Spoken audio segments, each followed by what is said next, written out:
What's up, everybody? Welcome to the Wednesday edition of Morning Cup of Hockey alongside Colby, Cohen. I'm Jonny, Lazarus, and we are presented by Betway. If you're going to place a bet on Betway. Please play responsibly, and remember, you must be 19 years of age or older. The Nashville Predators stay alive. Why am I blanking right now? The Colorado Avalanche finish the Winnipeg Jets. The Carolina Hurricanes knock off the New York Islanders, and the Toronto Maple Leafs win in overtime. We got a lot of action to talk about from last night. Colby, before we welcome on our guest for today's show, Keith Yandle, any thoughts going into today's show? I just want to celebrate the fact that I somehow was the only person at Daily Face-Off to pick the Colorado Avalanche to win that series. I feel like everybody got off the wagon with the Colorado Avalanche. And I just think that after game one, they started getting serviceable goaltending, and that completely changed the series. And you almost have to feel for Winnipeg fans. I feel like they really, truly thought it was finally their year. Mm-hmm. And clearly not the case whatsoever. And now, granted, I also picked Tampa, so it's not like I can celebrate too much, but you know, when you look at the picks from the Daily Face-Off team, there were quite a few people that picked Tampa. Toronto's the other one that seems like it's going to end up being a big flop of a pick for me. But yeah, how was I the only person to pick Colorado? It's the Colorado Avalanche, dude. Because you know puck, bro. That's why. All right, you know puck. How you're going to act this morning? You're going to. Well, what do you want me to say? What do you want me to say? I just want to know, like, why did you jump off the Colorado Avalanche bandwagon after glazing them all year? Because you fucking talked me out of it. And saying the West runs through Colorado. So what changed? You played reverse psychology, and you talked me out of Colorado the last few weeks of the season after they struggled toward the end, and Winnipeg won 8 in a row and was the hottest team going into the playoffs. I mean, I feel like we talked about this the other day. It was pretty easy to change my mind seeing how well Winnipeg was playing, and they're a team that had 34 consecutive games allowing 3 goals or less, had the best goals against average in the entire regular season, and then they let up 5 goals in every single game in the playoffs. Like that is the craziest drop off I think I've seen from an NHL team. And you talk about Connor Hellebuck being the Vezina Trophy winner. How do you give him that trophy now with all this bad taste? I don't really know. Like, I know it's a regular season award, but it just feels off now giving him the Vezina after the playoffs. Yeah, well, listen, it is unfortunately the way the awards work. They're picked before the playoffs. But you're right. He certainly didn't look like a Vezina caliber goaltender. But I mean, Thatcher Demko's only played 1 game in the playoffs, right? So, or 1 or 2, whatever it was. So I think you're ready to bring in our guest here. Let's bring in Jans from his phone, because he doesn't own a computer, but he's got 40 pairs of Jordans. Welcome to the show, Keith Yandle. What's going on? What's up, gentlemen? I'm using my wife's computer, so it wasn't nice. Giving you guys a hard time today. But no, thanks for having me. What's up, fellas? So we got a hard hitter off the bat here. You ready for it? Strap in. Okay, so the Toronto Maple Leafs. Just so you know, Jonny doesn't ask hard-hitting questions. He's literally Johnny Sunshine and Rainbows. So Keith gets me. Johnny layups. So the Leafs have now lost 6 straight games at home in the playoffs. They're undefeated without Austin Matthews in the playoffs. I've heard you once say that their biggest crutch is their fan base. If you're a Maple Leafs fan right now, are you petitioning to have Game 6 on the road in Boston and keeping Austin Matthews out of the lineup? What are your thoughts? Yeah, maybe do a neutral site somewhere in like maybe Buffalo. Buffalo seems to be somewhat close to both, but yeah, it's just the whole booing like during the game, especially in playoffs. Like if the team's not scoring on a power play or having trouble getting in, when the teams are booing, it drives me insane. And it seems like Toronto's kind of at the top of that when it comes to that.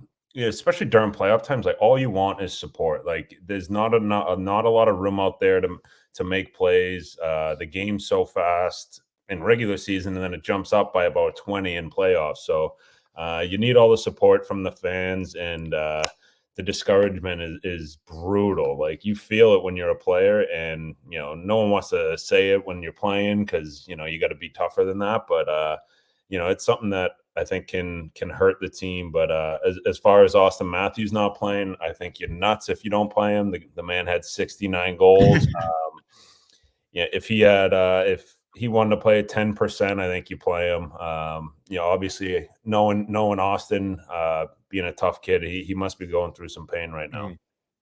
Yeah, like, I mean, especially coming from you, a guy who never missed. I mean, Mr. Iron Man, right? So when you see that, especially in a playoff game, you got to wonder. And I feel like the Leafs, just the optics of it are so bad, right? They just are. And so I almost feel like the Leafs should say what's going on. I know in the playoffs, you don't talk about players that are injured, but let's just say he's got a groin issue or he's got a hamstring issue. And like, those are some of the worst injuries you can ever have as a hockey player. And I don't know if you ever dealt with them. I assume you must not have dealt with too many of them because you literally never missed games. Or he's just nails for 100 years. But like, if you have a legitimate pulled groin, you can't skate. I mean, you can't. Right. So I just wonder, maybe this is a time where the Leafs could say what's happening and almost protect their superstar. Because look, he's getting dragged right now. I mean, everyone's like, well, he didn't play and they won. The team was more desperate. Chara plays with a broken jaw. Bergie plays with a punctured lung. And again, no two situations are alike, and we have no idea what's going on. You may know better than we do. I don't know Austin personally, but I don't know. I feel like the Leafs could help their superstar out by telling people what the hell is that. Leak it. You don't even have to come out and do a press release. Leak it to Frank Saravalli. Leak it to someone else like everybody else does. Yeah, I think, especially playing the first two games, you didn't see anything, whether he got hit in the foot with a puck or a slasher. So I don't think it's anything like that. I think it's got to be a sickness. And Nylander was getting dragged through the mud too the first couple games, right? And when he wasn't playing. So, and that goes back to my, the fans having to lay off a little bit. It's just like, these guys want to play more than the fans want to play. You know what I mean? It's like, this is what, as a player, you live for, is playing in the playoffs. All you want to do. That's why you see guys playing with broken hands, torn groins, ruptured spleens. Like, guys will literally do whatever it takes to play. And obviously there's someone telling them that he can't play. It's got to be something serious, because every single guy wants to be out there. And, as one of the best players in the league, the best goal scorer in the league, yeah, he's a guy that you need out there on your team. And I think if he's ready to play, you bring him back in. Well, Keith, I want to ask you that too, and we'll change topics here in a second. But while we're on it, I know that 2015 Rangers team you were on, they got beat up. Like, I think Game 7 against Tampa, I remember hearing like, McDonough had like broken rib cages or something like that. I mean, I know there was a lot going on in the room. Mac is absolute nails. Yeah, but at what point? Nails. At what point, though, is it almost somewhere where you have to say, like, hey, listen, man, like, if you really can't play, like, I don't know. We were talking about yesterday how contagious it could be when you see a guy suiting up, knowing what they're going through. But at what point do you really draw the line here? Because it seems like the Leafs are doing that, but they're being criticized for it, as opposed to, if Matthews goes out there and can't fucking move, like, it's a lose-lose situation for Toronto, it feels like. Well, that's why they have Toradol for everyone. Yeah.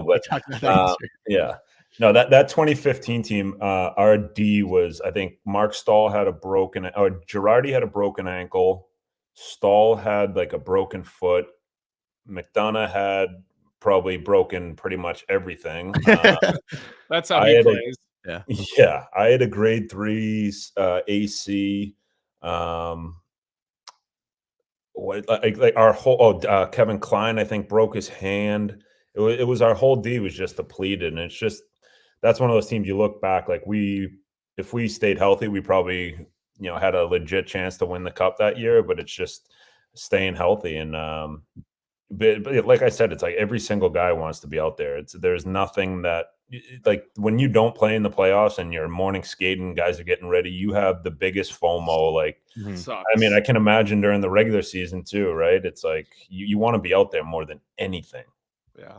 I mean, I did it for 2 long playoff runs in Boston, and, practicing and then getting smoked by Doug Jarvis, and then getting absolutely murdered on the bike by Whitesides, who was the old strength coach in Boston. I'm guessing I know he's not there anymore. I don't know if you ever crossed paths with Whitey. He had that voice, right? And he was a BC guy who had a total bug up his ass for Mike Boyle and any BU guys that were Mike Boyle guys. So he would just stand over the bike in that little mini weight room at the Garden before they did the renovation. And he would just watch my RPMs and watch and like 40. I mean, honestly, I was telling my wife about this last night because we were watching the Bruins and, you know, Shaddy's not in the lineup. And she was asking me like, where would he watch the game? Like, what would he do? And I'm like, well, I'm sure it's different now, but my playoff scratch experience was not fun. I mean, it was just murderous, hard work. She's like, well, why do you guys have to work out? Well, because the players are working out in the game right now. So, and I started taking her through the whole thing and I'm just like reliving it. And I'm like, I'm glad that period of just being, you know, the world's most consistent, healthy scratch is over in my life because it's not a fun one. It's way harder to not play than it is to play. Like you'd think of bag skating after practice. And I remember early in my career getting healthy scratched and getting bag skated by Ulf Samuelsson. Like, ooh, you're like, oh my God, do we really need to do that? I don't know how guys do it. Like, especially like, you know, a guy like Biz or fighters, like guys that don't play every day, they work so hard and don't get to play in a ton of the games. So it's a grind for sure. Keith, they made us bag skate before Game 7 of the Cup final because Claude didn't want to break the routine. So Jarvie literally killing us in Vancouver after like a 4 a.m. night at the Roxy. And we're like, there's no tomorrow. We're not getting in the lineup tomorrow. Like, what are we doing here? But, you know, the show must go on. That's just how it goes. You got a ring though, right? I did get a ring. You're right. And it's all worth it. Exactly. I mean, it's kind of a, you know, I keep it away. Let's just say that it doesn't come out because I don't really truly feel like I deserve it. You know, kind of how that feels when you're, you know, well, you probably, I mean, you're just kind of like, you're kind of there, but you're not really fully there. And I give Chara and Bergeron and those guys, they definitely made us feel a part of it as much as they could. So, I mean, that's what helps to have guys like that around, but it's a fair point. No doubt. It's a fair point. I'd wear it every day if I was you.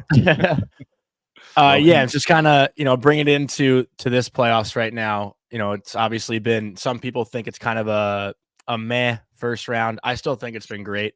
You know, I don't know where you stand on it, but is your heart right now with the Panthers, you know, with the teams that you've played for, you are Panther through and through? Yeah, I'm Panthers through and through. If they play the Rangers, I don't know what I'm gonna do. Because that's what it seems like it's gonna be. Yeah, I know. And that series, that series scares me. I think for both teams. If I'm my Panthers hat on, I'm scared of the Rangers. If I have my Rangers hat on, I'm scared of the Panthers. So it's gonna be a tough series, but you know, I think also too with Carolina too. Carolina looks pretty good. I agree. I think last year we were spoiled a little bit with the first round. I think there was like 6 Game 7s, I think, in the first round or something like that. It was nuts. That's all anyone wants right now. I think would have been a little bit better. I think for the rivalry of Florida Tampa if it got extended a couple games, but you just see the kind of passing of the torch in my mind from you know, couple hundred miles southeast from coming down to Fort Lauderdale. I think Florida, the Panthers are kind of taking that next step as being the team to reckon with down here. So they've been a blast to watch. And, you know, the coolest part is just seeing, you know, how much, like I just got back from taking my dogs for a walk and 3 people stopped me in my neighborhood, which nobody talks hockey ever. It's not like if you're up in Boston, you go to a coffee shop, people are asking you. But 3 people stopped me, you know, talking about the Panthers. It's just fun time to you know, be around down here with the team playing as well as they are. I saw a picture from like 2014 pop up on Twitter yesterday, and it was like 6,000 people in attendance at a Florida Panthers game, you know, not too long ago. Like that's a decade ago. And now you look at it and it's crazy. I mean, I got to experience the Stanley Cup final down there last year. And to your point, you know, it seems like the Panthers have also done a good job at building out like the youth programs too. I know they built that brand new practice facility, right? So you can feel it when you're around there, but there's also so many Floridians now in the NHL too. And guys coming up like Colby, we talk about Seamus Casey a lot. He's a Florida guy. Stud. That kid's a stud. Yeah, he's going to play in the NHL. And the goalie at BC was from Florida too. And I mean, he looks like this U.S. goaltending string right now is unbelievable. Mm-hmm. And he looks like the next one. I mean, he was unbelievable all season. And I mean, he somehow didn't win the big college award, but I mean, some of those awards are a joke. Like I sit on the Hobie committee. It's kind of embarrassing how they pick it. But that kid's unbelievable too. And he's from Florida. Yeah. Yeah. He, so my best friend, drafted him, with Montreal, and he had me watch him a bunch this year. I couldn't, like, he's got a little bit, he's got like the Demko look, but he's calm, like with Carey Price. Like Carey Price, yeah. 100%. Yeah, he's just like always there. Big. Yeah, he's big. Makes it look easy because he's always in the right spots. Like, look, I'm not a goalie guy, Keith, but when you're down at ice level between the benches, you kind of can see obviously more. Like I'm stating the obvious on that. But when you watch that kid, it never looks hard for him because he just like moves and he's just in the right spots. And I mean, I got to think Gortz and Ken Hughes and those guys are just like, foaming at the mouth. I'm thinking one more year probably for him at BC, and then he's probably ready for the next level. Like he potentially already might be ready. I mean, that kid looks like he's going to be big time. Yeah, I agree. Yeah, and it's just as far as, friends in the league, you're probably one of the most well-liked guys that's not playing right now, but I know you still have a lot of buddies that are playing, and you do a great job with BR Open Ice, going into the room, getting interviews and stuff like that. You've transitioned pretty easily into the media, but is there one guy, specifically, or maybe like a group, one or three, that you're rooting for to get one in this postseason? Because I feel like, you got a lot of guys spread out here, and everyone's perspective on who they want to see win a cup is a little bit different. Like, the younger guys like me who grew up watching Joe Pavelski, I think I don't know him personally, but that'd be cool to see. But are there any friends that you have who haven't gotten one that you're itching to see get one? Yeah, I mean, obviously stating with Barkey, Eki, those guys that I play with, Bob, down here in Florida, Verhaeghe, those guys. But I think one that comes to mind is probably Vincent Trocheck. I was curious if you were going to say his name or not. Yeah. Yeah. I don't know if it's because you guys look a little bit alike. Me and Vinny? Yeah. I'm Delzato, dude. What are you talking about? Yeah, that's true. You said earlier you look like Miles Teller. You're all over the place. That's today. well, no, this is so I was with Keith, and Ty Gretzky thought I was Delzato for the whole night. He kept calling me Michael. That's great. DZ's a handsome guy. I'll take that for sure. Yeah. I played with Troch in San Antonio back when they were affiliated with Florida. He's a little bit younger than I am, but like you could just tell. You know how those guys in the American, I know you were in the American League for like an hour, but you know how there's the guys in that league that you watch and you're just like, okay, yeah, you don't belong here. Trocheck was like that. When he was in San Antonio and we were in the American League, we had like Scott Clemenson in goal. Like Clemmer's the best. But you could just see Vinny was just more skilled, faster, smarter. He had to work on things, but like he just didn't look like he belonged in the American League. Yeah, no, I agree. And just seeing the growth of his game and what I've seen since I think my first year might have been his second or third year in the league. So he was still young, kind of figuring out the games, the everyday, how to handle yourself off the ice, on the ice. Like he was still figuring out the game as a whole. And I think now he's just got it completely figured out. He's got a great family, great wife, great kids. So yeah, he would probably be my guy to see that I would love to see. But Pavelski too, I'd love to see him. I had Dallas going to the finals this year, but I don't. So do I, by the way. I don't know if that's going to happen. Yeah, I mean, look, we had a pretty heated debate on this show that we then spilled onto social media.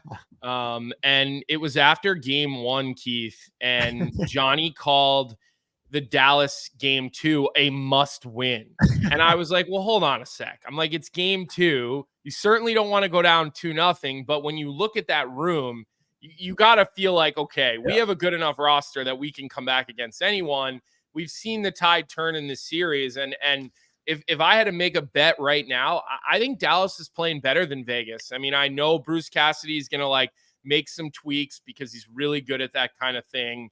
Jack Eichel is going to go to another level because, like, I just think Jack is so good. And that whole roster, I mean, Stone and all those guys, like, they've got a freakishly good roster and decor. But Dallas just seems to play better north-south hockey, better detailed hockey. Like, I still feel good about them winning this round. I don't know about Colorado, though. I think Colorado now looks like potentially the team to beat in the playoffs, the way that they went through Winnipeg. I know, and just from I don't know if it was hearing or talking to people, a lot of people had Winnipeg, and I didn't watch a lot of Winnipeg this year. It seemed like a lot of people had Winnipeg winning that series. I don't know if maybe it was Hellebuck or whatever the reasoning for that, but I just didn't see it with them. Maybe I didn't watch them enough. But yeah, I mean, Colorado, how do you bet against those guys? Them, Vegas, it's like, they're so deep. Like, every year it's like, okay, goaltending's going to win. But when was the last time like a goalie that was making $10 million won a cup? Like, right. It hasn't happened. Yeah.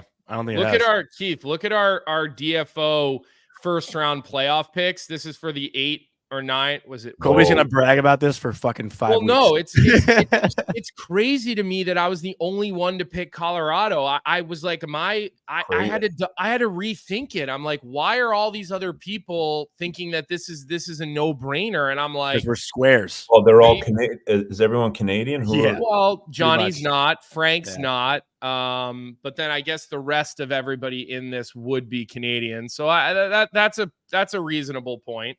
But then look at the bottom. Look how we all picked against the Bruins, which, I mean, look, I still have faith that the Bruins are going to get it done. I picked against them going into the playoffs. I just thought this was finally Toronto's year based on the way they played down the stretch. And I think yet again, all of us except for Stephen Ellis are going to be wrong. But the Colorado one seemed like the crazy one to me. Like, that didn't seem like as much of a toss up to me as I guess it did, to most. Yeah. I know someone had texted me. They were like, "Hey, I took Winnipeg to win the cup." I'm like, "What?" Like, and then last night I texted him. I'm like, "Good call, buddy. Who'd you get that from?" But it's I don't know. There's a lot of the series have been. It's hard to kind of get your finger pointed on how exactly these series and the games are going to go. Like, you don't really know. But I forgot Noah Hannafen's another guy I'd love to see win a cup. Oh yeah, okay. Yeah. He's a Boston guy, so I assume that's how you know him from Boston. Yeah, working out with him in the summer, and he's good friends with Hazy, so I've gotten close. Love to see. You know why I want to see Hazy win one? Nobody will Hazy will be OV 2.0 if he were to win a cup. Nobody will have more fun since Alexander Ovechkin than if Kevin Hayes can win a cup. Like, that would be worth a reality TV series following him and the entire Hayes clan around, Big Kev and all the sisters, and that would be must see. It'd be must watch. Yeah. Get it on Dirty Water TV. Let Billy Fairweather produce it, and everyone will take shots at the greatest bar once they get to the final episode. That would be so good. I actually I wanted to ask you, and you don't have to tell it if you don't want, but I feel like I heard a story recently. I don't know if it was from you, but did you steal Kevin Hayes' car while he was in an exit meeting in New York or something and leave it on the West Side Highway? What is that story? JT Miller's. Oh, it's JT Miller? Yeah. Oh, you got to tell that story. Yeah. So it's like at the end of the year, your year-end meetings, it goes in order of seniority. And, we had St. Louis, Brian, Dan Boyle. We had, a ton of guys, and I was probably maybe 7 or 8 down. Rick Nash was on there. So I came in and Nasher was waiting, and I'm like, "What are you waiting for? You're Rick Nash." He was like, "Oh, Millsy's in there." I was like, "What?" So, he's like a rookie at the time, right? He was a rookie. Yeah. And he was, and I love Millsy. Millsy's one of my all-time favorite teammates. I love him. And he was like, "Yeah, Millsy's in there. Apparently he's got to get home." And I'm like, "Get home? The guy lives in East Palestine, Ohio. What does he need to get home to, He really lives there? Yeah, that's where he's from. I think he lives in Pittsburgh now. Oh, wow. Yeah, he's an Ohio guy. Because him and Trocheck, I think, trained together growing up, right? Something like that. Yeah, exactly. Okay. So he was like, I'm like, what does this hillbilly need to get home for? So he goes in. He's like, his car's right outside, still running. His car is still running, all of his stuff in there. So I just went in. I'm like, Hazy, grab your car, follow me. And I jumped in and we drove it. I think he had like a Dodge Durango or something. It was like a soccer mom's car. He was like 20 years old. It was great. But yeah, I think he learned his lesson. I heard you literally just left it on the West Side Highway and called him like, Millsy, when you're done with your meeting, your car's over here. Go find a way to get it. I think he had to use like the SOS thing or something on his phone to find out where it is. That's fucking hilarious, dude. Because I've never heard that story like told on a show or anything, but I feel like you might have told me that in Seattle. I don't know, but when I heard that, I was fucking crying. That's so good. So Keith, how dialed in are you to the playoffs? Like, do you watch a ton of the playoffs, or are you kind of like, yeah, we'll watch the Florida teams, and like where does your kind of interest level go? It depends. The weekdays, I can't stay awake for the late games. It's like they're too late. I need them. Like, just put McDavid on at 5 o'clock. Oh, here we go. Here we go. I don't understand it. Like spent an hour on this the other show. Like, why on Sunday did games not start at noon? Let McDavid come on at 3 o'clock in the afternoon and have the last game be at 7 p.m. What about all the young kids who will literally never see Connor McDavid play that live on the East Coast because they got to go to bed at 10 o'clock? I know. And the dads, I need to go to I got to be up at 6 a.m. every morning. Like I gotta get. How many kids do you have, Keith? 2. 2? Yeah. What are their ages? 13 and 11. Okay, so you're getting up to what? Take them to school, not because you have to get up and do a bottle and a diaper like we do in my house. I wouldn't. Is that you got the young kids? I got a 1-year-old. Yeah, I got 1-1-year-old. So we got early mornings going around here. That's a grind. Yeah. Are you doing any coaching or anything? Are you staying involved in the game on the ice at all? I know you're doing media stuff, but as far as being on the ice. Me and my brother do a camp in the summertime over in Nantucket, which is last year was our first one. I bought a house there last year and just kind of wanted to get something going on the island with there's a good amount of local people, but people who traveled in as well, and just kind of get to see what the hockey's about there, maybe get involved with it somehow. So yeah, that's been fun. I've never done anything with my brother to that extent, so it's fun to get on the ice with him and just teach some kids. And it's funny because our personalities are so different, because he's so used to coaching, right? He's got the loud voice, he's really good at it, and I'm just kind of stand there, listen, demonstrate a little bit. But it's a lot of fun. Get Hazy to come over and have a lot of fun with the kids. But yeah, that's about it for the coaching. Merle says the only reason you're up at 6 a.m. is because you have a tea time to get to, and don't be fooled. My tea time's at 9 o'clock. When I drop the kids off, I go right to the course. Are we holding you up here? Are you going to play golf right now? You look like you're ready for 18. You know what? I just might. Depends what I got.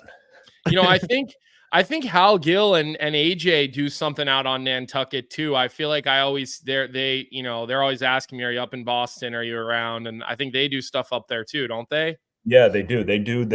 I think theirs is 2 weeks after ours. So the other guy, I think his name's his last name's Riley. He's the coach of Army hockey. I think. Riley? Yeah. Ryan Riley. Yeah. He's the best. He does a camp there the week before mine. Mm-hmm. Then, AJ and Skillsy do theirs. So there's a good, and I think Dougie Nolan, that name, he's from Quincy. I think he does a camp there. So there's some good things going on over there, getting the hockey going. Yeah. Mm-hmm. Well, look, I want to ask you about 2 other situations in the NHL that are not playoff related, because I feel like you kind of touched both these situations. I didn't realize this until I was looking it up, but you played a long time in Arizona, so I'm very curious to get your thoughts on that entire situation. But I want to start by asking, like, what was it like playing for Gretzky? Because I think that was your first coach in Arizona before Tip came in, right? Yep. Yeah, it was. I wish I was a little bit older to kind of embrace it. when you're young, you just like, you don't want to be seen. You don't want to, because any look or whatever bad play, you think you're going to get sent to the minors. But Wayne was really good to me. It's funny now because now we're good friends. We golf together. And it's funny how the world has changed because I couldn't even look him in the eye when I was playing for him. Like, remember one time he called me into his office, or I was in the shower after the game. The security guard was like, "Hey, Wayne wants you." You know what that means, right? Like, yeah, all right, packing Bring my your playbook. Yeah, exactly. So I get in there, and I think it's like him, Barkley, somebody else sitting in the coach's room, and he's like, "Can you just cut your fucking stick?" Oh, sorry, can you swear on this? Yeah, you you say can what you try. want. Yeah. He was like, Have you "Can not heard just-" us? We've dropped like 5 F-bombs, I feel Oh, like. sorry. He was like, "Can you please just cut your stick down?" Because I used to use my stick was as long as Chara's. It was like the highest it could be. It was, I don't know why I used it. For a shot, probably, right? Didn't I they say never like shot. longer stick, harder shot? I don't know. I've heard Yeah, it was probably so I could just poke check and never had to play the body. But yeah, he's like, "Can you please just cut your stick down?" I'm like, "Okay, what? Like how much?" He was like, "I want you to go like an inch a week for like 3 weeks or 4 weeks." I'm like, "All right." He's like, "I want you to have it the same size as Keith Ballard's, who was maybe a little bit smaller than me, same size, whatever." So the next day I just came in and cut it the same exact length as Keith Ballard's. I used Bally's stick, and I'm just like, what Wayne Gretzky wants, Wayne Gretzky gets. I'm like, Yeah. but he was great. Obviously it would have been nice to have him a little bit longer. I think some stuff with the ownership and whatever it was happened with him. I was too young to really know what was going on, especially with the coaches and management and owners. So, but Tip was amazing. But yeah, it was fun to have him, and he used to skate with us every once in a while, getting ready for his fantasy camp, which was pretty insane to see him still dishing the way he used to use no tape on his stick and still be able to pass better than anyone. Jeez. Nasty. And then what, Arizona, Colby, you wanted to ask about, right? Just like, what do you think? I mean, do you think hockey goes back there? Do you think hockey can work there? Because like, I just keep hearing about how, it's this great hockey market. And look, I love Old Town. I love Scottsdale. I mean, I spent a lot of time there. I had a family member who lived up in Camelback in one of those ridiculous houses. And like, I've been out to the lake and done the park. Like, it's an unbelievable place to be and live, but I've just yet to see the team like overly supported there. Even Mullet Arena this year, there were a lot of nights where there weren't 5,000 people in the building at Mullet Arena. So how viable is it? I don't know. Like, I think it is. And I think if you look around the league, and Florida's getting better with the fans just because they're winning. Obviously winning cures everything. They're playing well. But even like you look at where Florida's arena is compared to downtown, you're not going to get the people. Like, even look at Ottawa. Canada is, the hockey capital of the world. You're in Ottawa, and they don't do well because their rink is outside the city, 35. No one wants to drive 35, 40 minutes to watch a game after work, 45 minutes back home. So I think for it to work in Phoenix, it's got to be the perfect owner. They got to get the right land where it's close enough to where all the people live. You're not just doing a deal to do a deal like they did in Glendale. They need it as close to Old Town, as close to North Scottsdale as possible, because that's where the people live. That's where the money is. That's where the youth hockey is. So it's one of those things where you just need the right owner, the right group running it. I think that's the biggest thing is having the right group running it. You're hearing these nightmare stories about not paying the rent and everything, hotel right? bills and stuff like that. Like that's not how it's going to be done. But to be honest, I'm excited for them to go to Utah. That Ryan Smith is a member at my course. He's I met him a few times. Great guy. He's super, super passionate. I think it's going to be awesome. For the league, getting a team up there, just new blood. It seems like everything is full blown. Everyone's excited that the team's going there. You see the videos of the guys getting off the plane, and a ton of people there. I was talking to Nick Bugstad. He said it was amazing. So I think that they deserve a team, but I really hope that Phoenix gets a team back. Just to think of where you started in the NHL and there not being a team there. Now people might not even believe that I played in the NHL, that there's not a team there.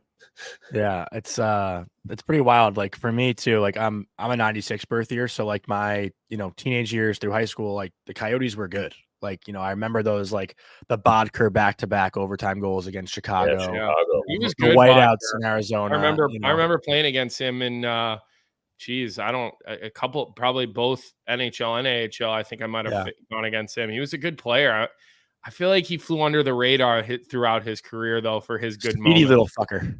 He could fly. He had the biggest legs I've ever seen. Really? It was like Marty St. Louis legs, yeah. Mm-hmm. Well, Jens, we might have someone in the chat here, but we don't want to hold you too long. I did try to get some stories from Frankie Vetrano, Brian Boyle, Nate Thompson, but they all said there's too many to pick from, so they didn't give me anything for you today. So you escaped this one. But I guess we have a question here from Carl Esposito. Before we let you go, there's the last one we're going to ask. Keith, when Housley goes to Buffalo to be their defensive coach, any chance you'd be interested in the New York Rangers D coach job? And that's from who asked that? Carl Esposito. Why does he think Housley's going to leave? I think he's just throwing it out there to see what you'd say. I would 100% do that. It'd be sick. I know. Yeah, you were loved here in New York. I know it was only a couple of years. Would you be interested though in coaching in the NHL? Is that something you'd be interested in doing, Keith? I don't know. I would actually love it. It's just like, how the coaches are there more than the players. Like less money and more time. Yeah, exactly. But they get to have, better dinners on the road, probably more wine than the players. But I think it would be fun. Just being a part of a team like that again, I think was, it's kind of what you miss when you're not playing, is being a part of something. So I think I would do something. Obviously it'd have to be the right situation. Maybe when the kids get a little older. I was going to say, maybe once they're off to college, you jump into that ring. I mean, even Pando, he's not a college guy, Colby. I don't know if he's sending him there. He's going to the CHL. Well, but my girls, yeah. Even talking to Pando and asking him, like, are you thinking of leaving for the NHL? Like, if the right job came open for you, and he's like, I think I want to wait till my kids go to college, and then he's got one son who's supposedly a really good player, and he's got his daughter, and it's a good lifestyle. I mean, obviously he's coaching, but you're coaching in Hockey East, like you're on a bus 5 minutes here, 8 minutes there. It's a totally different situation than the 82 game grind. Yeah, I'm hoping Miami gets into like Hockey East or something, and then I'll you and Buddy can be the director of player development. 100%, yeah. That'd be sick. All right, before you go, just plug Yandling Business. I know you guys are doing that. Yandling Business with me and Biz, just taking on some silly competitions. I think we did race car driving with Matthew Tkachuk, which was a blast. Coffee making with the Seattle guys, right? Yeah, Seattle. Yeah, because it fit into Seattle. I'm blanking on the names too. Don't worry. It was oh my god, it's early. It was Tanev and Burke. What's it? Burakovsky? Yeah, Burakovsky. Sorry. So it's been fun doing it. Anytime working with Biz is a lot of fun, Yeah, you guys are a riot. But we want to let you go. We appreciate the time this morning, and we appreciate you hopping on the computer to do this. So, yeah, thanks a lot. And maybe we'll see you down in Florida for the Cup final if it gets there. Hopefully not. Make sure you say hi to your dad and your brother for me. I feel like I used to see those guys around Boston all the time, and it's been a while. So definitely send them my best. All right. I will, for sure. All right. Thanks, Jens. All right. See you guys. Thanks for having me. No problem. What an awesome guy. Always cool to hear from an NHL legend, right? Played 1,100 plus games in the regular season. He's been through it all. And interesting to hear him say, that stuff about Vinnie Trocheck. I feel like Trocheck comes up a lot on our show, but you don't really hear about the early days. He was on that what was it, the World Cup of Hockey? Trocheck was on that like The young star under-23. team. Yeah. I feel like that goes under the radar a little bit. He was. Well, yeah, because you had all those monster names on that team. But like I said, I played with him very early in his pro career. I think he couldn't have played more than 20 games professionally at that point. And like Yan said, he was kind of figuring it out. Our coach was Peter Horacek, who coached a couple of teams in the NHL as well. And he was a very hands-off, like just be a good pro type of coach. And I think Vinnie just had to figure some of those things out. But just from a talent perspective, it wasn't really close. I mean, we had Drew Shore on that team, who was a pretty good prospect for the Panthers at the time. And there were a couple of guys. Petrovic was on that team. He had a decent string of NHL games, but Vinnie was just better than other guys. Like, he was more skilled. He was faster. He just kind of had to learn how to lean a little, be a little heavier the way that he played. And look at him now. Like, he's turned into this playoff performer and this guy that you can count on in all three zones. So I did see the Rangers are back on the ice practicing today. I think that's their first day back after a couple of days off. Yeah. I'll be there tomorrow and Friday, I think, for practice. Do we know when that series is going to start? Have they announced that yet or no? I haven't heard anything, but this is something that did we mention it the other day? I know Jeremiah kind of asked about it over Twitter, but I don't like the idea of starting a second round while there are still first round games going on. I think we talked about this in the show, or maybe we talked about it in our pre-production meeting, but to me, I think you got to give the teams that won their series early that extra rest, the advantage of the rest, and let the rest of it play out. But I don't know. Like, I see different rumors about game one being Sunday, but the last day of the first round schedule wise is May 5th. So to me, nothing should start before that, but that's, only 4 days from now. So it's not like we have to wait that much longer, but I'll be at the Rangers practice Thursday and Friday. Both teams are going to have similar amounts of days off, So I think the whole, one team's sitting and waiting for 10 days and the other team's got a day and a half or 2 full days doesn't really come into play. Let's move forward and look at tonight, Jonny, because I'm really excited about something we got going on tonight. Yeah, so let's get into our Parasso playoff preview, which is presented by Parasso, the most complete choice for shaving and beard care. Made in Italy since 1948, Parasso has been a staple of Italian culture and barbershops globally for 4 generations. So get 15% off at parasso-usa.com with our promo code Hockey15 in all caps. Hockey15. Yance had a nice beard going too. He's always got the beard rocking. But you want to get into something specific about tonight? I'm just really excited about the fact that the Dallas-Vegas game is at 7:30 at night. When I saw that, I was like, wow, somebody's listening to me.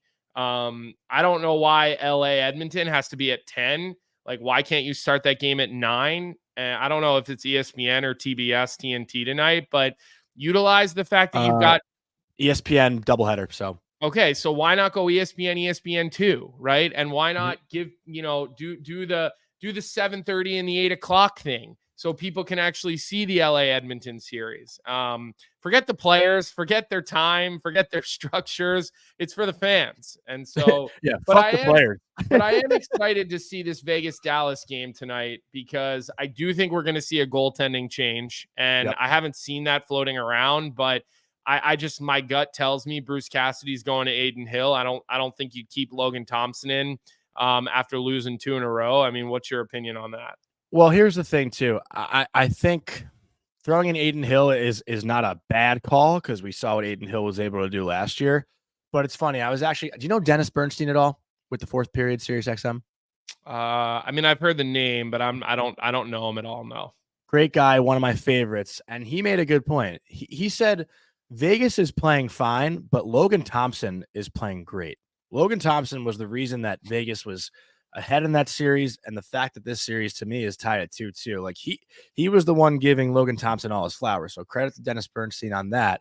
And but what about those? But he lets in some bad goals, But Dallas has been the better team. No, like Thompson's kept them in. He's won them some games. Like, do you really just deviate from him when things go a little bit bad? And he's, I think the first goal in game 4 was a bad one.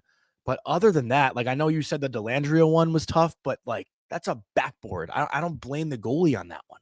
Yeah, look, again, the way I grade goaltenders in the playoffs for these teams that have supposed Stanley Cup aspirations is they've got to make everyone they're supposed to, and then they've got to make 3 or 4 that they're not supposed to. Yeah. And again, if you don't believe me, Henrik Lundqvist said it on TNT in the last 4 or 5 nights, and he's the king. So believe him if you don't want to believe me. And I just don't like those side angle goals. There's been 2 off of his helmet that have gone in. I'm not saying he hasn't played well, but I'm just saying, numbers wise, he's the second best goalie behind Swayman right now in the playoffs. But they lost the games, and I just know how Bruce Cassidy is and how short his leash is for guys. I mean, Adin Hill won him a cup last year and didn't start the playoffs. You know what I mean? I'm just saying, last year Thompson was an all-star, and then Adin Hill ran them in and through the playoffs after the goalie carousel early in round 1. Well, let me ask you this. Go ahead. Hill starts tonight, Vegas loses, then what? Then you go back to Thompson. How do you do that? Well, I mean, what do you mean? How do you do that? Well, pretty easily. You take the net away from the guy, and then shit goes bad, and you give it back to him. You got to ride the guy, no? He lost 2 games in a row. I don't think you're taking the net. He's got 2 L's next to his name. He's 2-2. One's in overtime, and the other one's a 1-goal game. It doesn't matter whether you lose in regulation or overtime in the playoffs. There's no loser point. It's wins and losses, okay? The reality is he lost both of those games. Whether he played well or not, I think when you've got Adin Hill, who won you a Stanley Cup last year with performance, I think you go to him. You've basically got 2 starters. And I think that, But does this play a factor too? The 2 games Thompson won on the road in Dallas. That's what the game is tonight. Absolutely. You talk and you think a little bit about that. But again, you lost 2 in a row. You're going to make some changes to your lineup. Bruce Cassidy is not going to sit pat with his lineup after another loss. He's just not going to do it. He's got other players, whether Mantha comes back in, they've got some options on the back end. They've got seven qualified guys to play. He's going to make some changes. Look, I think you're going to see Adin Hill. That's just my opinion. That's what I think Bruce Cassidy will do. I don't think you're giving Thompson 3 in a row after losing 2 when you have Adin Hill. I just don't. Yeah, listen, I agreed with you, but I'm just also making the points for Logan Thompson here for, people, I guess. I don't know if we have any Golden Knights fans that listen, because I haven't seen any in the chat ever. And it's we're East Coast hours, so obviously it's a little bit tough. But that leads me into the question too. I think we're both on the same side for this one. Who needs the game more tonight, Vegas or Dallas? Because I think if Dallas wins this, you put them away, right? 3 games in a row. It's tough. I feel like Vegas needs this one. Yeah, I mean, I could still see the series going to 7 games because I think both teams have enough pushback. I think if Vegas wins tonight, I think Dallas is confident that they can come back and have the push to win, and we've seen them do it now. And then you've got Vegas, who's a battle-tested, cup-winning group. The core is returned. It's a lot of the same players. You'd have to think they're going to get better through the playoffs because there are so many new players that are still learning how to play with one another.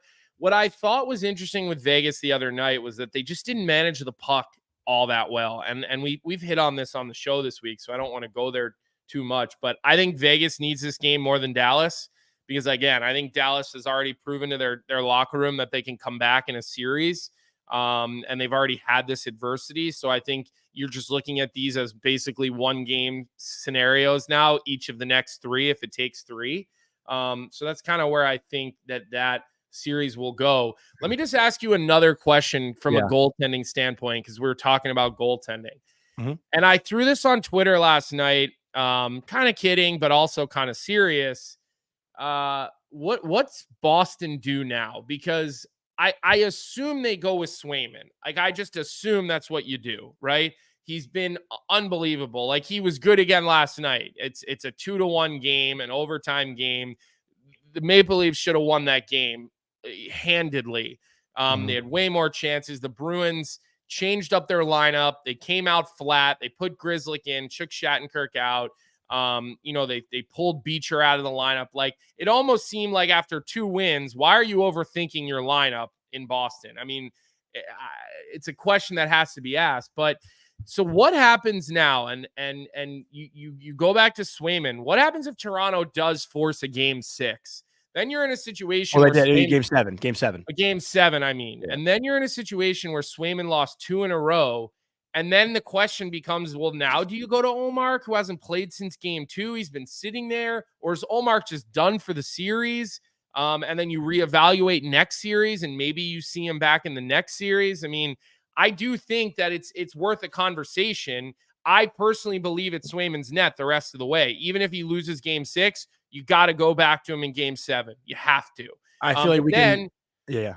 Is everyone going to say, oh, you rotated him all year and now one got tired? I mean, this storyline is something that the Bruins have kept alive because they held on to Linus Ullmark. And I know they tried to trade him, but this is a story that's it's going to be here, and it's going to be something we talk about no matter what happens there, as long as the Bruins are still playing. So, and we'll probably get into this a little bit more tomorrow, because that's the only game I believe on tomorrow night. And, maybe we'll hear some stuff about practice today and morning skates and whatnot. But to me, it's Swayman's net for the rest of the series, no matter what. Unless he gets lit up in game 6, which I don't think he will. Also, remember, the Leafs have not scored more than 2 goals on Swayman in this series. I mean, I know they scored 3 on Ullmark. Sure, he played the one game, but Jeremy Swayman has been lights out. To me, he's the Conn Smythe leader right now. He'd be my pick, I think. And the way they lost that game last night, like you said, Colby, has nothing to do with the way Swayman played. So if they go to Toronto and the Leafs win 2-1 again or 2-0, how can you blame Swayman there? So I think it depends on how they lose, if they are to lose. But to me, in this series, it's Swayman's net, and if you take it away from him, it's got to be tough. I mean, well, look, we'll see what happens. And all I will say to you is you don't always take it from the goaltender because of their play. A lot of times you make decisions like this to, wake your team up or shoot a little bit. They came out flat in that game. An injection of life into your team, and that's sometimes when you have 2 goalies that are the quality of Swayman and Ullmark. It's sometimes just a matter of, all right, we need to wake the troops up. We need to make a change. I mean, look what Montgomery did last game. He seems like he just made a change to make a change, and it totally backfired the way that they played. And you brought Matt Grzelcyk into the series after not playing the first 4 games of the series, and he looked very tentative. He looked nervous, and that's a difficult position to not play after playing all season, not being scratched, and then your leash goes from here to here. The day the season ends and you get pulled from the lineup, your confidence is pretty much shot and gone. So it's maybe some overcoaching and some overthinking there in happening in Boston. So let's go to the late game tonight, Johnny, and look at LA Edmonton. Also, I just want to shout out Weinberg 85 said, as a Bruins fan, I want Swayman in net. Yeah, I think that's the consensus. I mean, I think every time I put up a poll, first poll was like 55-45. Second poll was like 70-30. Then the third time I did it was like 95-5%. So I think everybody is on the same page as far as we all think it's Swayman's net for the rest of the series. But again, I just think planning ahead, and you can't plan on losing, but you do have to try to forecast. You're putting yourself in a little bit of a pickle, and I think it's Swayman's net for the series. It doesn't mean we don't see Ullmark at some point, but I think it's Swayman's net for the rest of the series. We have a Twitter comment.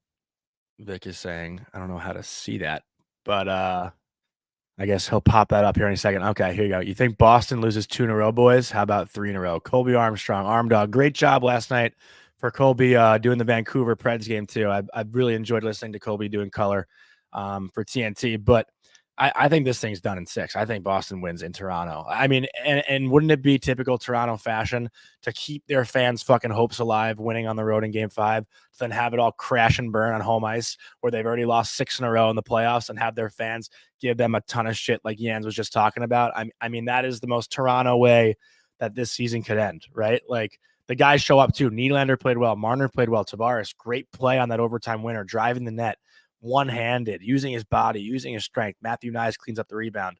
And, to give those fans hope to then have it possibly just... Their power play, though, just continues to be flat. Terrible. It's just, why can that power play not figure it out? Do I think that they can win? I think it's a done. hard. It's a hard question. I do think that they can win. I hope that they win, Arm Dog, and I want to see it go 7 for sure too. To be clear, that they can push it to 7 because again, I want to see game 7s. They're fun. There's so much tension. There's more revenue, less escrow for players. There's a million reasons why I want to see game 7s. I don't know. Like if Austin Matthews is out again, I do feel like that was a rallying cry. I thought Max Domi stepped up in a big way last night. He probably played.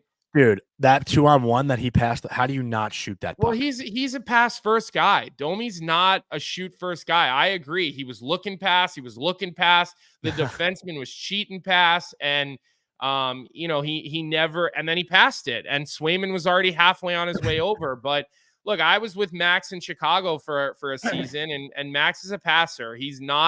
Sometimes he's too selfless with the puck. He probably needs to shoot the puck more at times, but you can't say he didn't step up. He was good in the face-off shot. I agree. He made plays on the forecheck. He got his nose into areas. He didn't take any bad penalties like he has in the series. So look, Boston was flat. Boston, it was a hot potato. Like it looked like a tennis ball on the players' sticks last night in Boston. How about the turnovers that Pasta had, that McAvoy had? Very uncharacteristic plays of those guys. They look nervous. Look, Butchie was on Pat McAfee early in the day, and he said Boston gets too nervous in these elimination games, and it has cost them dearly. They haven't won a game 5 in 3 or 4 years. And it looked like it last night. Like they looked like what people thought they might look like. Same spot as last year, up 3-1, going back home, chance to close it out, losing overtime to a guy named Matthew that scores the overtime winner. So similar story as last year. Also, Colby, Jans just texted me and said, my dad's wondering if Colby still has his golden retriever. Fucking guy loves dogs.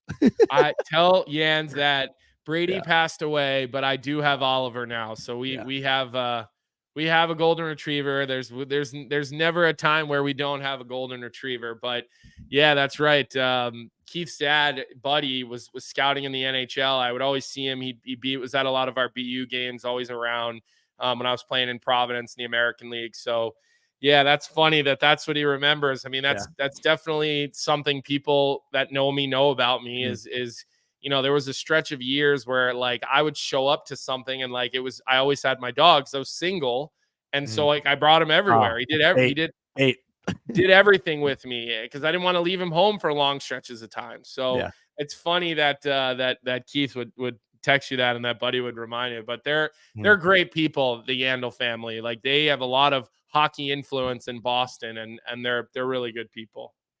Weinberg 85 said, Johnny, you're not helping my emotional state right now with your Bruins sassiness. I don't think I'm being sassy about the Bruins, am I? I'm bringing up storylines. That's what I love doing.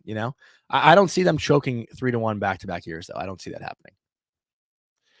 I don't either, but I'd like to see it. I picked the Leafs. Snaps for Joseph Wall, though. I won't be upset. Yeah. Hell of a game. Give Wall a lot of credit. I thought it was a mistake throwing him in there. I thought it was just too much pressure. I really did, but he proved me wrong. He shut me right up. So good for him. Boston College, just a goaltending factory, literal goaltending factory, that place. I mean, over the last decade, it's unbelievable. All right, let's do a little Edmonton, LA before we wrap up today's show. I think this one's done tonight. Stuart Skinner, phenomenal game 4 performance. I think LA threw everything they could at Edmonton in that game and couldn't find a way to score a goal. That's got to be a bit deflating. If Edmonton is different this year, then we'll see it tonight because they would have learned from previous years of letting, series games slip away when they can close it out. This to me has to be, I'm not saying, I don't think this is a crazy comment from me or me being dramatic, but it has to be a statement win for the Oilers here, I would say.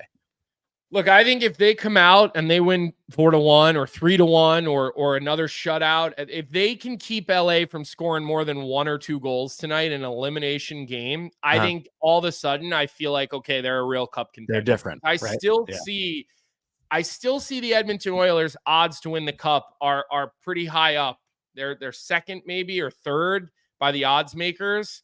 And I'm not ready to buy that yet. Although I love watching McDavid anytime I'm up that late, he's like I always say, he's worth buying a ticket. He's worth sitting in front of your TV for a few hours. Like, he's just that special.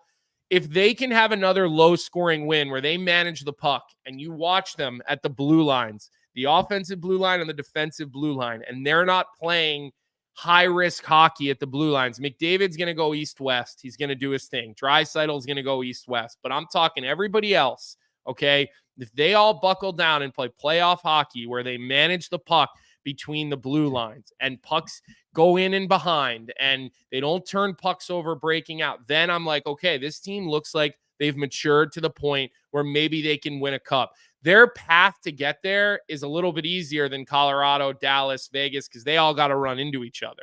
I think whether Edmonton plays Vancouver or whether Edmonton plays Nashville in round 2, I know you still think that that's going to happen. I like Edmonton in the next round, no matter who they play. Oh yeah, same. I like them in the next round, so their path is a little bit easier. But I'd say their path is the easiest of every team in the playoffs. I want to see what you're talking about tonight. I want to see them finally look like a team with a killer instinct that puts an inferior team away by not outscoring their problems, because that's not sustainable.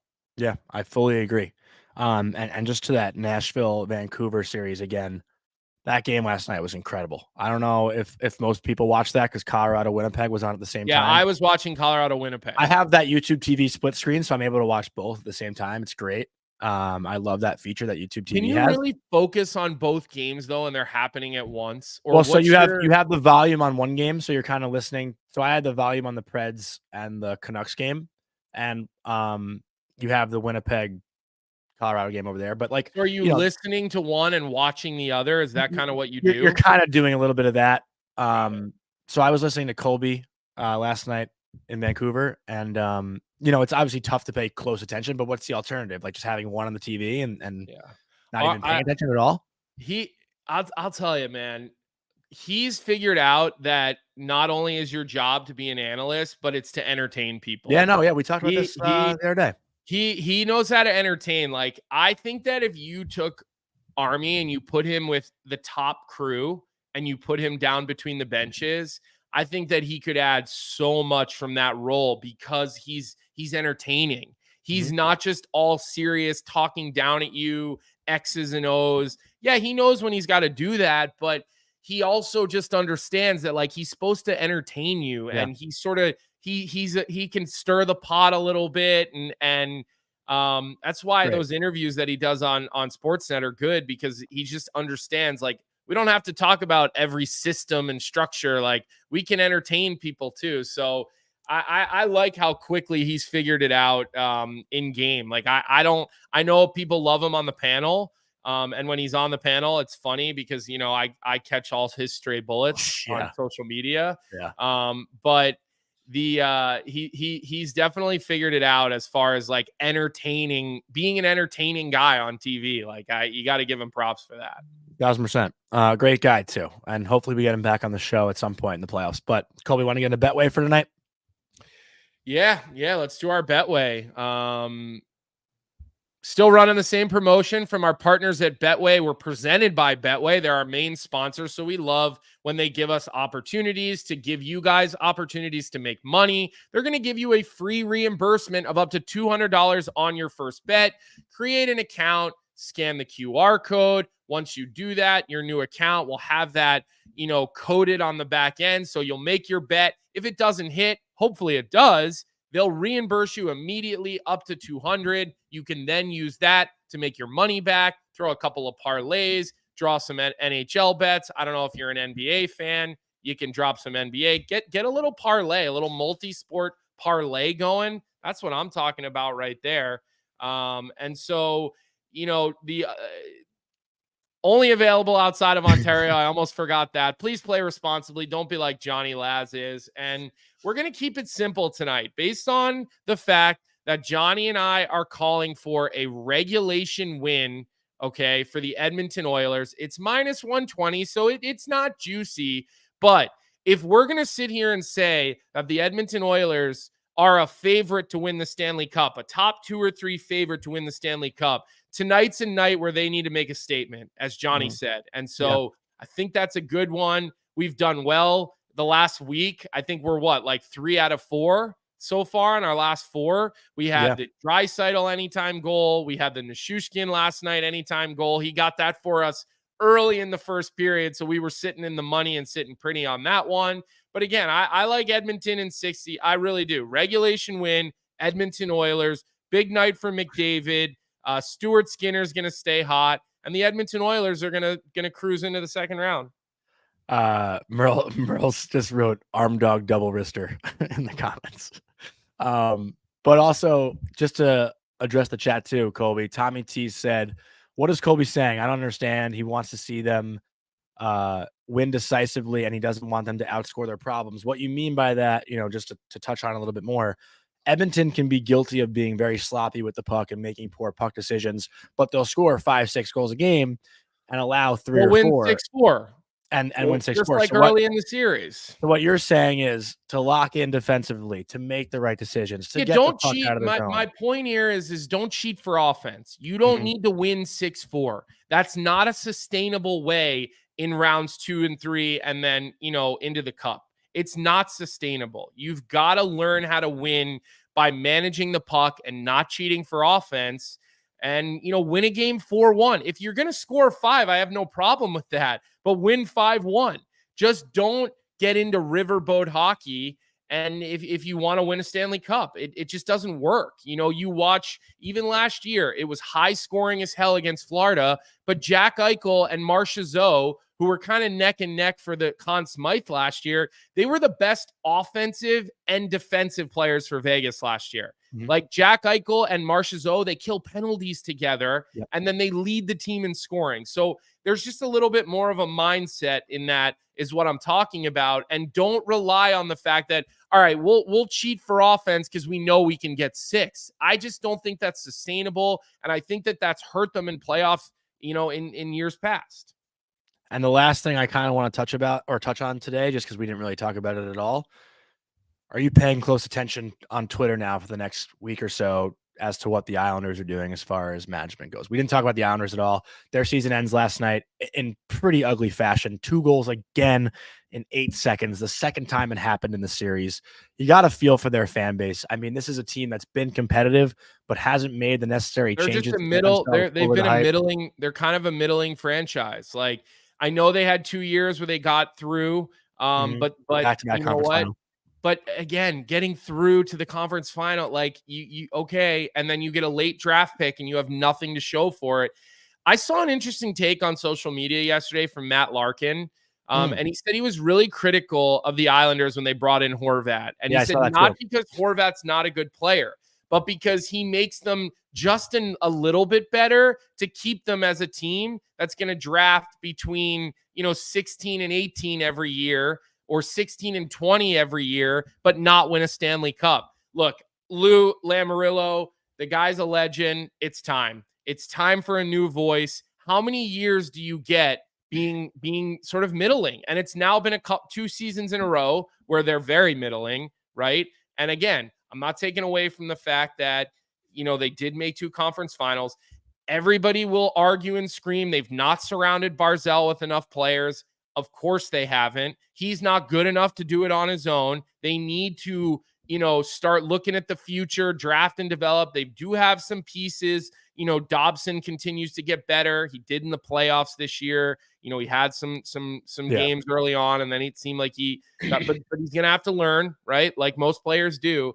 I got to think that they make some serious changes in New York. I really do. And obviously Patrick Waugh not being one of them. I think you've got your coach. Yep. But I think it's time for a new voice, and a new man in charge there. I really do. I will roll my eyes and laugh if Lou Lamoriello is still their GM. Like I will be like, oh man, it's just, what's the definition of insanity? You just keep doing the same thing over and over again and expecting a different result. And that's what you're getting on the island. So just to read the tweet from Larks, because I have it pulled up. When the Islanders acquired Bo Horvat, I gave them a D+ on the deal. Not because he wouldn't make them better, but because he would and help them remain a murky middle team, which they continue to be a year later. They feel so far from a cup to me, should have bottomed out instead. So that was his words exactly, and I couldn't agree anymore. I mean, you got to break it down at some point, right? What are you seeing in the chat that's making you laugh? I'm just laughing now. Arm Dog's in the chat now, giving the Arm Zempic Vegas Oilers -1.5. So look, we gave you our daily bet, our Betway bet of the day, but I've seen Singsy chime in with a bet. Now we've got Merles. Merles is the betting wizard. You want to make money, take your picks from Merles. Now Arm Dog is chiming in. Jeremiah's throwing. Tommy T gave us a couple of anytime goal scorers he believes in. I mean, I like Hyman at 120. You got to think he's going to score. Again, Eichel anytime goal +200. Yeah, Vegas is going to win. Eichel's going to need to score. He's going to need to continue and continue to up his game. So lots of different options and opportunities in the chat for good betting advice. And like I always say, we love our friends at Betway. They make a lot of this stuff possible. I had Sebastian Aho to have 5 shots on goal last night. He had 2, $18 to win $100K. That's what stopped me. What, on a parlay? Yeah. You would have won $100,000. $100,000. And all you needed is 3 shots. I mean, I needed him to have 5, but I had him to have 5 and Horvat to have 5. Horvat hit it. Aho didn't get it. I was freaking out.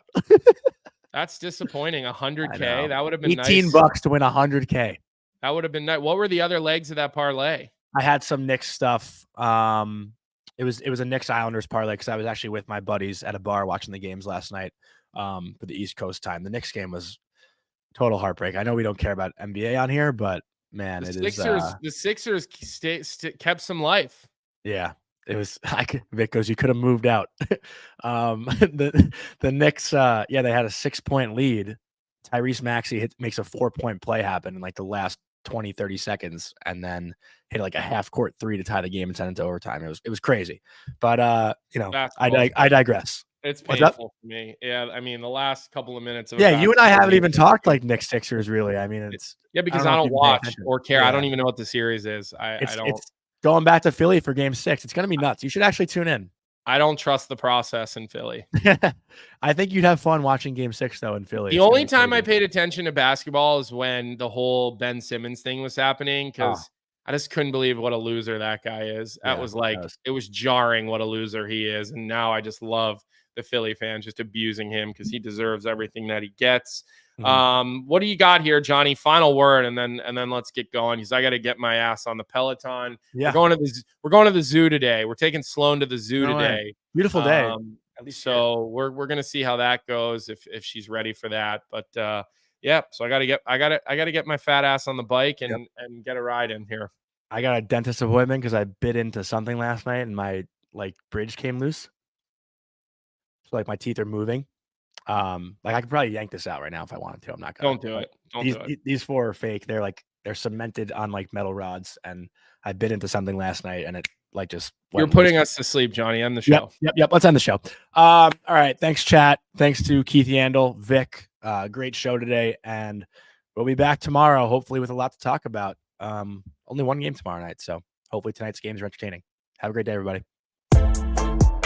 What's up, hockey fans? If you enjoyed that video, then you need to be hitting the subscribe button right here at Daily Faceoff. Exclusive interviews and analysis from our hockey insider Frank Saravalli, fantasy updates from Brock Sagan, and a daily live show at noon Eastern, Monday through Friday. You don't want to miss any of the fantastic content, so hit that subscribe button.